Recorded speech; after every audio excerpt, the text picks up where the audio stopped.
Yo, Steve here. Hey, if you're like me, you're getting emails from Hayward letting you know you've got a firmware update for your OmniLogic control panel. So obviously, updating your firmware is important to keep your system up to date, um, keep your system running properly, and most importantly for me is to stop the emails from coming into my inbox like every week from Hayward letting me know I've got an update. So today I'm going to show you exactly how to update your firmware and walk you through the process out of the control box. And it's really easy to do.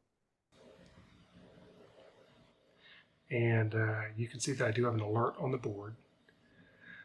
I just went back to the home screen there quickly. And I'm going to tap on it again, and that's going to bring up the main screen. From here you can see the alert. We're going to click on the alert, and it says that there is an upgrade available. You have to press on that upgrade available, tap it, and then again it's going to say there's one upgrade available, and you have to tap on that button there in the middle. Okay, press that, and then it gives you an alert that it will go into service mode in order to do the upgrade. Service mode is going to close down or shut off your pump, shut off the chlorinator, so it can update the firmware. Okay, once that's done, once again, it will show you the firmware versions, and you have to physically click on the version and then click on the check mark to begin the firmware upgrade. In my case, the current version is 5.1.0, and the new version is 5.1.1. So the latest and greatest.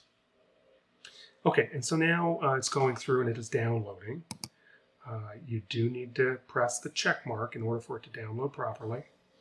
And obviously you also need to be connected to your Wi-Fi in order for you to be able to upgrade your Hayward OmniLogic device. So I do have mine on the network, and it is downloading my firmware here. Really didn't take too long. It took a couple minutes to download. And then once that's done, it goes into step 2, which is writing the firmware to the system, or installing the firmware in your system. Again, this only took about a minute or two. And then once this is done installing and writing the firmware to your system will do a reboot, and that's it. And I'm happy to let you know that I have not received an email from Hayward about this upgrade since doing this firmware.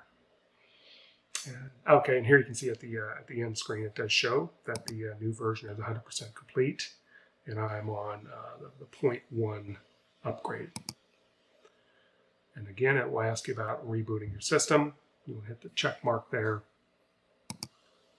and it will restart the whole system, get you out of service mode and back into your pool pump running as usual.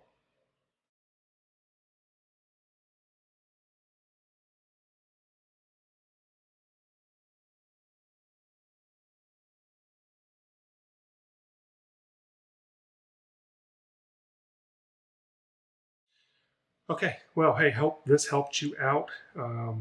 Appreciate you watching.